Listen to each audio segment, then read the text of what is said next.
El pasado día 26 de marzo, entrevistamos a la Sociedad Teosófica en el Centro Sibaya, sito en la calle Cádiz, número 20 de Valencia. Durante algo más de una hora, conocimos los principios, objetivos y sentimientos de Elena, Deli, Ramón y Tomás, miembros de la Sociedad Teosófica, en un ambiente cordial, cercano y, sobre todo, con la intención de compartir información y conocimientos. Porque esa es la única intención de este ciclo. Un ciclo que organiza Swing Radio. Acercar conocimientos, compartir sendas, caminos y experiencias de una forma natural, sencilla e intensa, ofrecidos por entidades, asociaciones y grupos dispuestos a compartir este ciclo denominado el viaje infinito.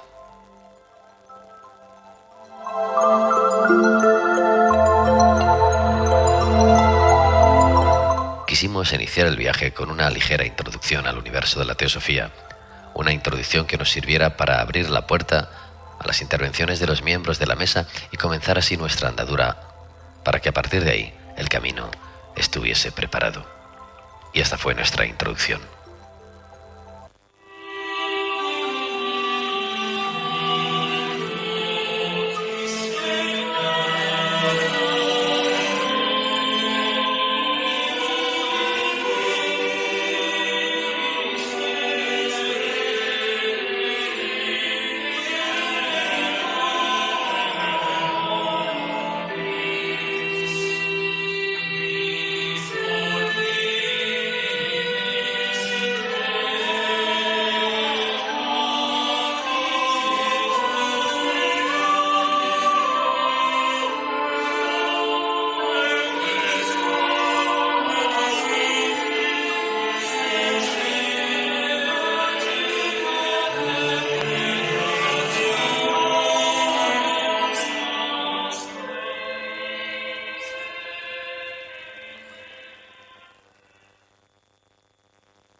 A lo largo de la historia de la humanidad, podemos encontrar una vasta relación de múltiples enseñanzas, caminos y propuestas que han poblado la evolución, intentando dar respuestas a las grandes preguntas. ¿Quién soy? ¿Hay un propósito en esta vida? ¿Hay algo más allá de la muerte? Eso ha creado multitud de frentes, visionarios, iluminados, seguidores, detractores, buscadores. En definitiva, ha creado el hilo con el que se ha construido nuestra humanidad. Como datos puntuales, diremos que la teosofía, palabra de origen griego, formada por teos, Dios, y sofía, sabiduría, tiene como significado sabiduría divina, palabra que fue usada originalmente por los filósofos alejandrinos y los neoplatónicos en el siglo III de nuestra era. Algunos de los aspectos de la tradición esotérica aparecieron en Caldea, Persia y Babilonia, y en las enseñanzas de Zoroastro. Egipto, por su parte, mantuvo la tradición de la sabiduría durante siglos, y la Cábala y el Zohar de los hebreos contienen su linaje. En Oriente, figuras como Lao Tse, Confucio, Sankara y Gautama el Buda enseñaron sus preceptos tal como lo hicieron cientos de sabios y pandits menores. En las escuelas de misterios de la antigua Grecia, los estudiantes eran iniciados en sus principios, enseñados por filósofos como Platón, Pitágoras y Plotino. Añadiremos que Amonio Sacas de Alejandría fue el primero, según se tiene conocimiento, en usar la palabra teosofía para la tradición, fundando en el siglo III después de Cristo el sistema teosófico bajo un sistema común de ética, una meta no diferente de la moderna sociedad teosófica. Y para finalizar, diremos que la teosofía nació como movimiento moderno impulsado por Elena Blavatsky, junto con Henry Steele Olcott y William Quan Hutje, que formaron la Sociedad Teosófica en la ciudad de Nueva York en 1875.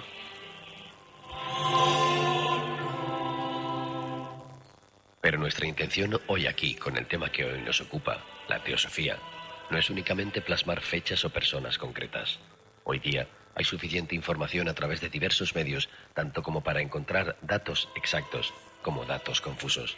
Por lo tanto, hemos considerado que este viaje lo centraremos en los puntos más sustanciales con los que alimentar nuestra velada. La teosofía desde sus puntos más esenciales. ¿Qué es? ¿Qué no es?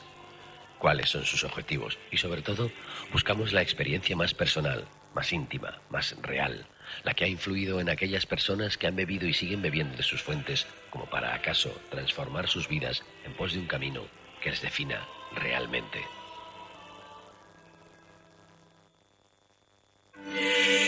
Así pues, para comenzar nuestra entrevista, citaremos parte de las palabras de la doctora Annie Besant, que fue la segunda presidenta internacional de la Sociedad Teosófica, con las que definió qué es la teosofía. Y dicen: habéis de dirigiros hacia adentro y no hacia afuera. Sumergíos sin temor en las profundidades de vuestro propio ser. Buscad entre los pliegues de vuestro corazón el misterio oculto que bien vale la pena escudriñar.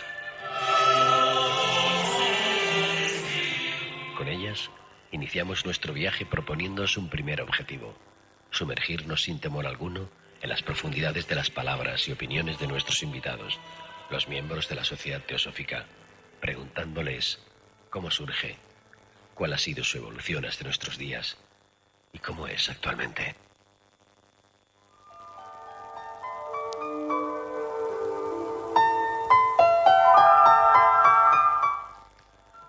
El primero en intervenir fue Ramón. Nos ilustró con sus palabras y nos llevó de la mano por el vasto universo de sus conocimientos más profundos. ¿Qué es la teosofía? El hombre y su cometido. Todo rodeado por su inmensa visión personal.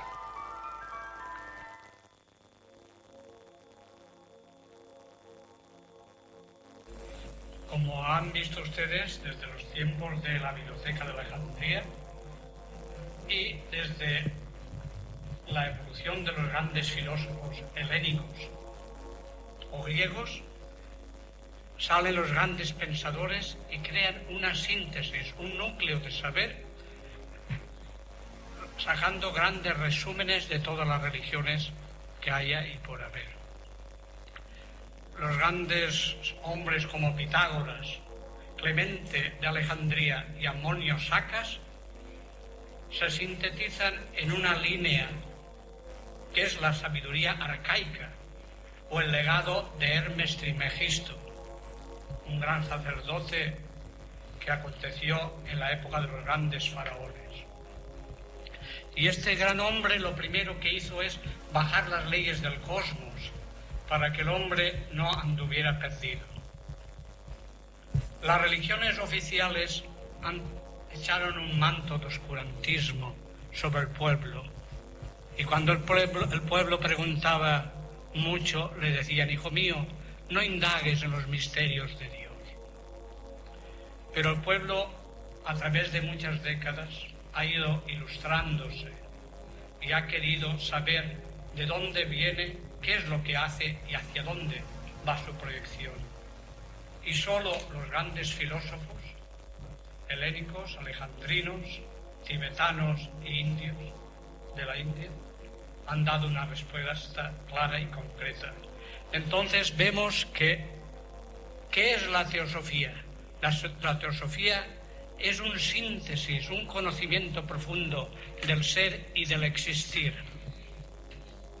¿Y cuál es el propósito? Crear una gran hermandad mundial, un núcleo de amor, de fraternidad, de concordia y no de discordia, como han creado las religiones oficiales, dogmáticas y litúrgicas. El ser humano tiene que ser libre en concebir conceptos, valores y en saber caminar hacia su origen.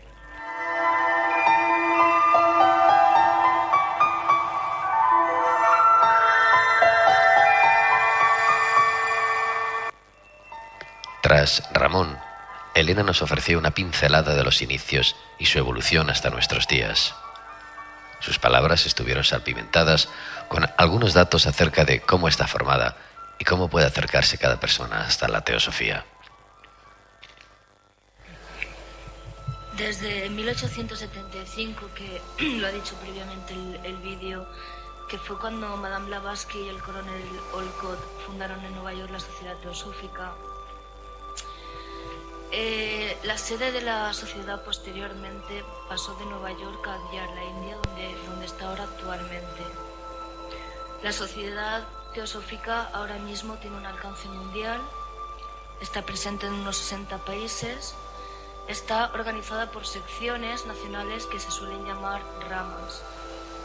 Y es ahí donde el simpatizante, el curioso, el buscador, tiene que afiliarse para comenzar a conocer un poco lo que es la teosofía, ahora mismo en la actualidad.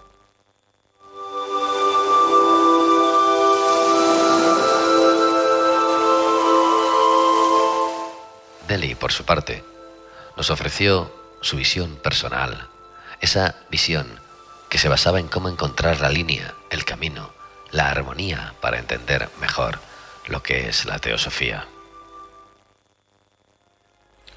Claro, sin embargo, la teosofía, tal y como se inició en su momento, es para ayudar al ser humano a vivir una vida de rectitud, tratar de comprender que todos los que estamos en la humanidad pertenecemos a un todo, y ese todo es el que dirige a la humanidad. Entonces es muy fácil de llegar a poder esto conseguir.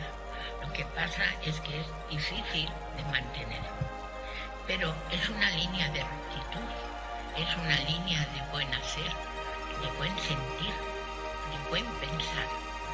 Tanto es así que cuando una persona, normalmente como nosotros en este momento, si cogemos y sobre una idea determinada pensamos una solución y sentimos esa solución y hacemos esa solución, resulta que es una línea recta en una línea de rectitud, y entonces se crea una armonía. Al crearse esa armonía, francamente sientes que has llegado a ver la verdad.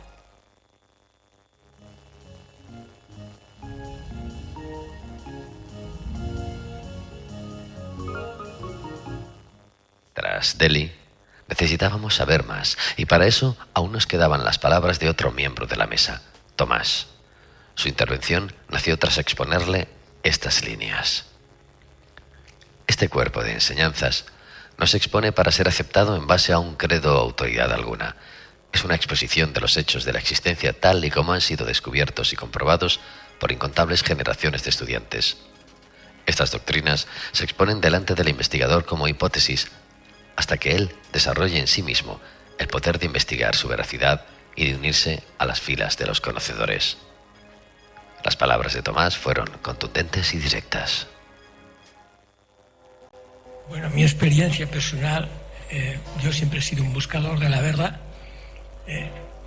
Me he sentido insatisfecho de la actitud dogmática de las religiones, en particular de la religión en la que fui educado, que como todo buen español o europeo hemos sido educados en la religión cristiana, que sí, ciertamente es poseedora de grandes verdades, pero la actitud dogmática es lo que ha impedido que ese espíritu crístico surgiese del interior del hombre. Yo, recordando a momentos en los que he tenido discrepancias o han discrepado conmigo ciertos religiosos, me han dicho que era peligroso mi actitud de indagar los misterios divinos, era una actitud muy peligrosa. Y a mí me ha hecho gracia esto, porque digo, si Dios es amor, si el amor es sabiduría, y mi corazón me impulsa a descubrir esa sabiduría, ¿qué de peligroso tiene esto? Entonces, la misma religión es la que, la actitud esa fanática, temerosa, de querer guardar unos principios que no se han entendido en profundidad, es la que me impulsó a buscar otros movimientos espiritualistas, como es la teosofía, así como hay otros movimientos también, los rosacrucianos, etcétera, que han surgido de esa inquietud del hombre en descubrir a ese Dios interior, a esa energía crística, en definitiva a lo que nos une a todos como una entidad cósmica.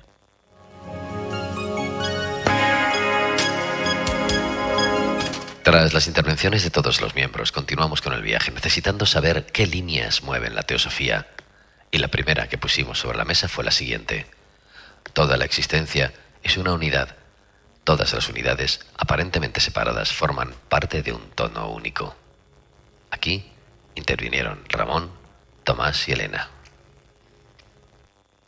Dios se manifiesta en un Manvantara. La palabra Manvantara quiere decir un Big Bang, una expresión de energía. Es toda una unidad. Después viene separándose por planos, por dimensiones, por vibraciones, por magnetismo, por órbitas, por mundos, por universos, por planetas, por sistemas solares. Pero en realidad todos estamos enlazados como una única energía, que vamos evolucionando, salimos de una plenitud y volvemos a esa plenitud con más poder y más gloria y mucha más sabiduría.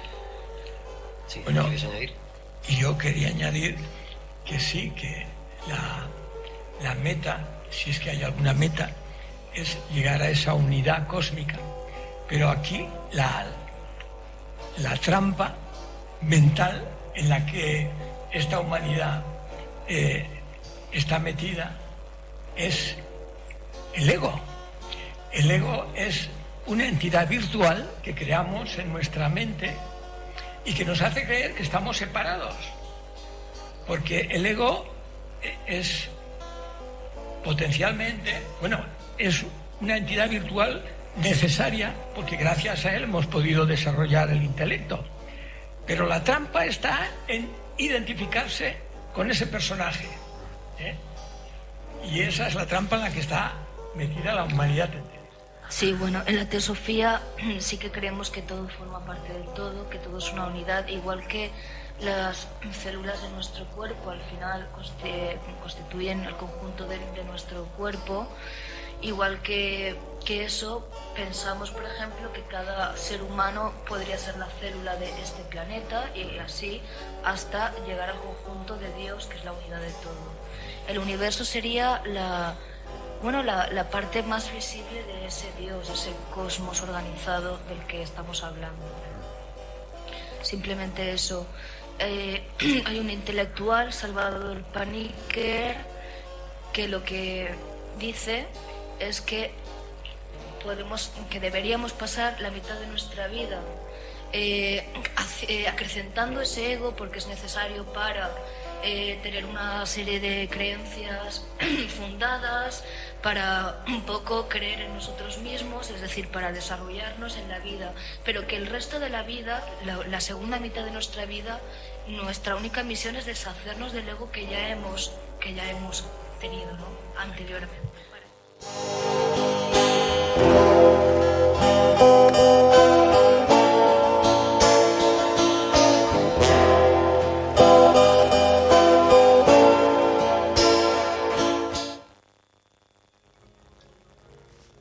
Posteriormente, y basándonos en esos principios, elaboramos la siguiente pregunta.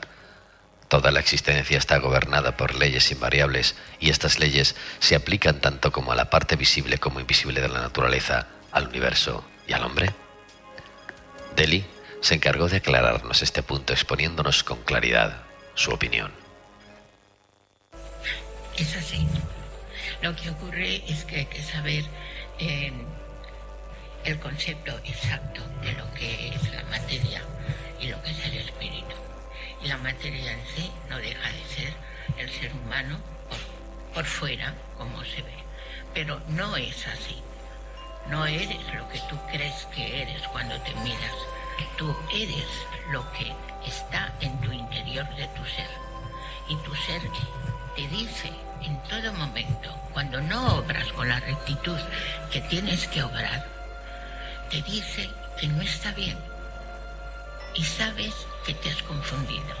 Y sabes que tienes que tratar de esa rectitud en la forma del pensamiento, del sentimiento y en la acción. Tras ese momento hicimos un alto en la exposición de los principios y nos adentramos en una frase denominada hermetismo informativo. Es decir, queríamos saber si los discernimientos están abiertos a todos o ha existido una oscuridad informativa solo dada a ciertas personas que pueden acceder a esos conocimientos. En este caso, Deli abrió el fuego. Continuó Elena, Tomás y Ramón. En absoluto, porque precisamente la Sociedad Teosófica entró en España en el 1878 y en Valencia fue a continuación, entró por Cataluña y francamente fue debido a un señor liberal, que sus pensamientos ya sabéis cómo son, que conoció a Madame Blavatsky, que estaba en Francia, y le pidió la autorización de poder expender o existir, el poder entrar en España, y esta señora le pareció muy bien. Y desde entonces la teosofía ha estado en España y ha estado trabajada por gente liberales, gente de unos intelectos más allá de lo corriente y matizando lo que eran los conocimientos que se tenían, conocimientos que desde la época de Madame Blavatsky prácticamente son los mismos, pero digamos que siendo los mismos va con el tiempo, con los tiempos, y francamente sigue y sigue y seguirá. Seguirá porque el conocimiento que se da en la teosofía no es un conocimiento solamente de libros,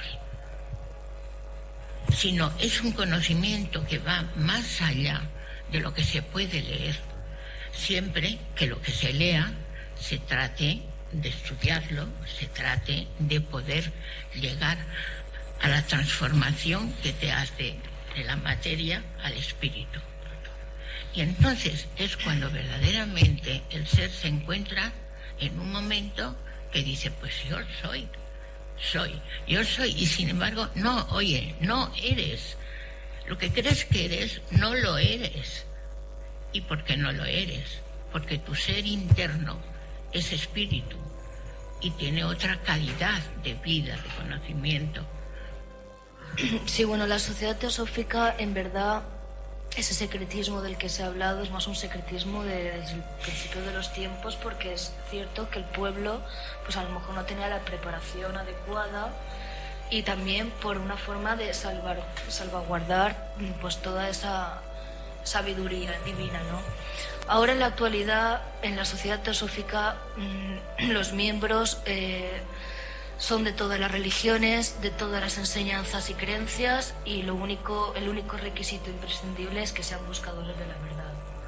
No es que haya un secretismo, es que, como bien dice Delia, hay cosas que los libros no salen porque no se puede explicar, que es un hecho que hay que vivir uno mismo.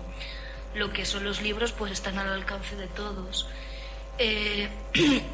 Simplemente hay miembros de todas las creencias, de todos los dogmas, y lo único en común que tenemos todos quizá es eso, la búsqueda de la verdad y la creencia de que mediante el estudio y la reflexión podemos llegar a descubrir esa sabiduría en nosotros mismos. Me ha gustado la palabra reflexión, es una palabra de la que estoy enamorado, porque reflexionar en sí mismo es un acto de amor, es una interacción entre el hemisferio racional y el hemisferio intuitivo.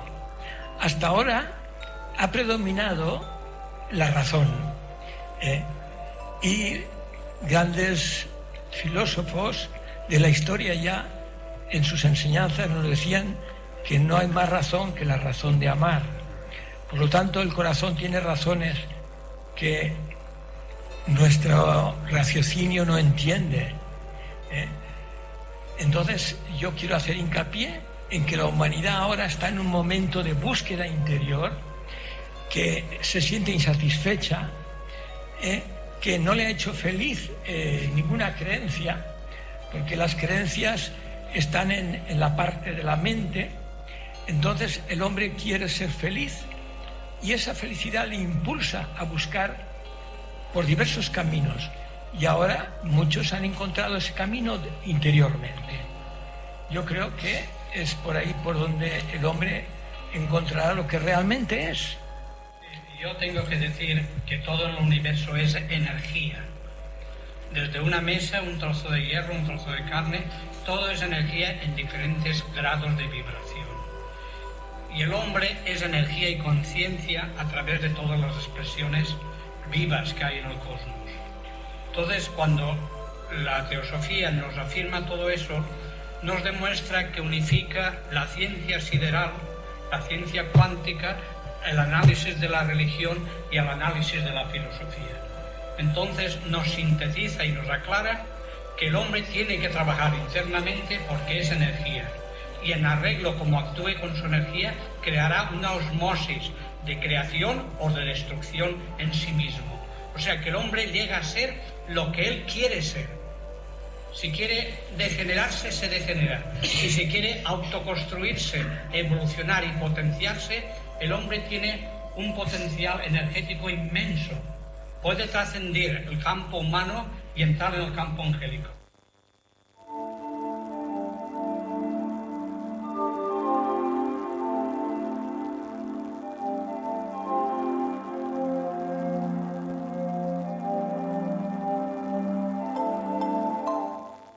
Pero en realidad no lo entiendo, no puedo razonarlo. ¿No será que necesitamos experimentar antes que entender? ¿No se trata de entrar en el conocimiento de la teosofía a través de los estremecimientos y descubrimientos que otorgan esa experiencia única? Tomás fue quien nos ilustró con esos conocimientos. Yo hago mucho hincapié en que hay que transmutar las creencias en vivencias. La vivencia es una experiencia interior que no se puede explicar, pero aquel que tiene una experiencia de aquello que experimenta, valga la redundancia, sabe de qué va el asunto. Y en este momento estoy recordando a aquellos que han tenido experiencias cercanas a la muerte y dicen, después de haber vivido esa experiencia, dicen haber experimentado algo que les ha quitado el miedo a la muerte, que tienen un concepto diferente de la vida. Y entonces hay gente muy erudita, entre comillas, que quiere darles explicación a estos señores que han tenido la experiencia de decir, no, eso ha sido pues por la anestesia. Pero hombre, qué atrevido, qué atrevida es la razón, ¿no?, que quiere imponer siempre. Y eso es el ego, eso es una trampa del ego. Entonces yo creo que tenemos que estar abiertos a escuchar las cosas más extrañas, porque cuanto más extrañas, más visos de realidad tienen. Llegados a este punto, necesitábamos más expresiones naturales. Buscábamos la expresión pura de esos conocimientos. Queríamos que algunos nos abriesen un poco más el libro de las revelaciones de una forma más cercana, más abierta, más sencilla. Deli fue la encargada de llevarnos por ese camino. Cuando se mete uno en el estudio de la teosofía, resulta ser que progresivamente vas entendiendo aquello que no entendías, pero que sin embargo falta un algo, y ese algo es la experiencia que puedes sacar de ese curso de tu vida, y es lo que hace que si se fija uno en ello y trata de reflexionar sobre ello, se da cuenta que son pruebas que le está dando la vida en esta vida. ¿Y qué ocurre con ello? Que uno comprende que hay un más allá, hay algo que es distinto, pero que influye en su vida. Y tanto es así que se da cuenta que todas aquellas contrariedades que se le presentan en la vida, y aquellas afecciones, y aquellos malestares, y aquello que no puede alcanzar, resulta que es que piensa que qué mala suerte tiene, que tal y que cual. Pues esa mala suerte en sí la trae esta persona en esta vida, porque para poder comprender algo más sobre la teosofía, pues hay que creer en lo que es el karma.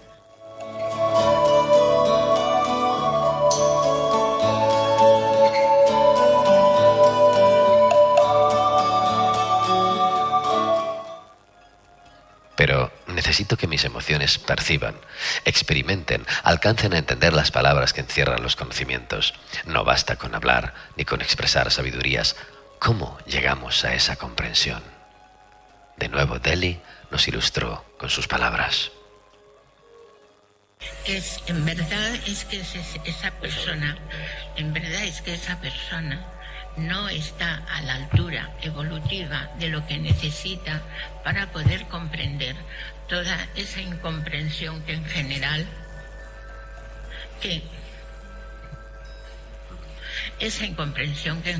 se siente, pero a veces basándose en lo que se dice, en lo que se expresa, y si esa persona no llega a la comprensión, pero dice, bueno, ese punto, me voy a basar en ese punto, en otro punto y en otro punto. A estas alturas estábamos finalizando nuestra primera parte del viaje.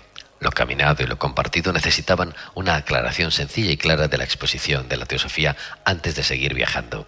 Nuestro primer objetivo estaba conseguido. Ahora necesitábamos dejar sentadas esas palabras en el corazón de los oyentes. Y estas fueron. La teosofía es el sentido de ser y de existir, y de elevar una conducta ética y moral, para elevar una convivencia de fraternidad, concordia, cooperación y participación para una sociedad mejor. Eso es la teosofía.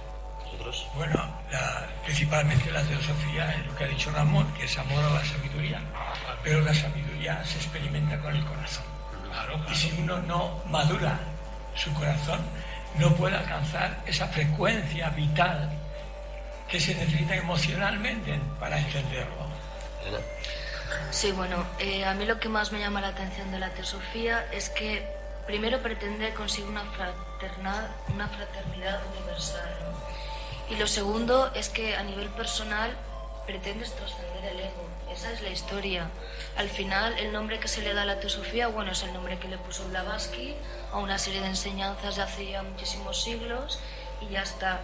Los nombres técnicos o que alejan a la gente, pues son a veces nombres extraños, porque son los nombres que utilizaba Blavatsky, que provienen muchas veces del sánscrito y de otras lenguas antiguas. Pero simplemente es terminología. Es simplemente eso.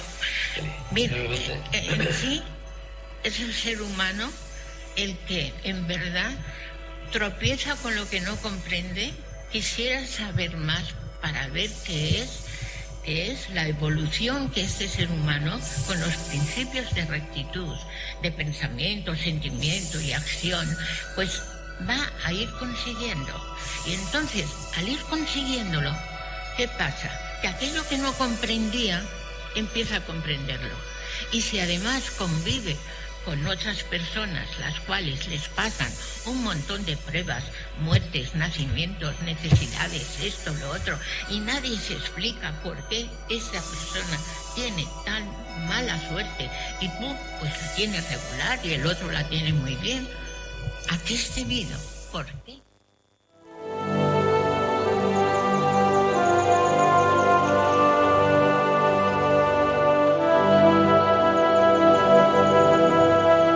La segunda parte de nuestro viaje quería indagar en el corazón de cada miembro. ¿Cómo toma contacto con la teosofía? ¿Cómo nace en cada uno? ¿Cómo influye en su propia vida? Ramón nos ofreció infinidad de conocimientos apasionados y profundos, una visión rotunda que nos arrastró a todos. Tras él, el resto nos ofrecieron sus experiencias personales con la teosofía, sus inicios y sus emociones más privadas. La teosofía es una manera de desarrollar los vehículos, porque el hombre no solo tiene un vehículo físico, tiene un vehículo etérico, un vehículo astral, un vehículo mental, y el mental es concreto y abstracto, y después ya cuando alcanza niveles superiores ya entra una triada superior. Eso es la divinidad. ¿Y cómo Ramón entra en esta? En principio el hombre tiene que ser virtuoso, muy limpio. Llevar un sistema, como lo hacía Pitágoras en su escuela pitagórica, un sistema de pureza celular, atómica y molecular. Si no hay pureza, no hay escalonamiento. Es como dice Jacob en su escalada sideral. Si el hombre no trabaja en pureza, no crea cosmos. porque el universo está en dos frecuencias, la frecuencia caos y la frecuencia cosmos. Si trabajas en frecuencia cosmos, creces. Si trabajas en frecuencia caos, menguas. ¿Y qué es la frecuencia cosmos? Crear. Pero centrémonos en ti, en este caso. Sí. En ti, como Ramón. Es decir, la experiencia en ti, ¿qué hace, qué define que tú formes parte de la sociedad teosófica o te inclines por ser? Porque dentro de la investigación, dentro del análisis, dentro de la meditación, la reflexión, el hombre llega a despertar tanto los sentidos. Y eso te ocurrió a ti, ¿no? Sí. Cuando te vas a dormir, no voy a hablar de viajes astrales ni cosas. No, pero básicamente sí. Que tu experiencia, de eso se trata eso, que cuente tu experiencia, cómo te ha afectado a ti. Despiertas tanto la conciencia que los sueños parece que los estés viviendo. Y no voy a entrar ya en... Pero a partir de ahí, hay un momento determinado, a lo mejor, o es posible que tú a lo largo de tu vida pues hayas ido acumulando experiencias a nivel personal y hayas dicho, la teosofía se identifica conmigo, o yo me identifico. Estoy hablando de teosofía práctica. El hombre llega... Centrémonos en ti. No, sí, no, yo sé que tú tienes muchas cosas que decir, lo digo más que nada para que digas, a mí me pasó... Y yo sentí y yo hice, porque yo sé que tienes un montón de conocimientos y aquí nos podemos... Y hay mucha... Sé que yo me quedaría... Pero a nivel de experiencia personal... Bueno, si me dejas hablar... Sí, por supuesto. El hombre primero despierta conciencia física, fenomenal. Pero después, cuando empieza a quitarse todas esas musarañas, toda esa cizaña que produce el ego, como decían mis compañeros, despierta y potencia su subconsciente y crea un puente. Entonces, toda esa basura que la gente común, que va en automático, la conciencia es coger el volante del coche, no ir en automático y dirigir la expresión de tu vida anímica. No sé, si alguien tiene alguna confusión que me lo pregunte. Y entonces, creas un puente con el subconsciente y haces que el subconsciente se vuelva consciente. Y entonces creas un puente anímico que despierta tu conciencia a muchos niveles de ser y de existir. Eso parece una paradoja a simple vista, no lo es. Voy a poner un ejemplo, aunque sea negativo, pero que está ocurriendo. Los drogadictos, con el LSD, la marihuana y la cocaína, entran por la puerta falsa en el despertar anímico, en los mundos internos del alma, como dice Blavatsky. Pero entrar por la puerta falsa es volverse loco, es desafiar y forzar las leyes naturales. Pero la teosofía nos habla de los poderes latentes en el hombre, y el hombre en estado embrionario, en el momento que ocupamos ahora, en la cuarta ronda, es un hombre que está entre Pinto y Valdemoro.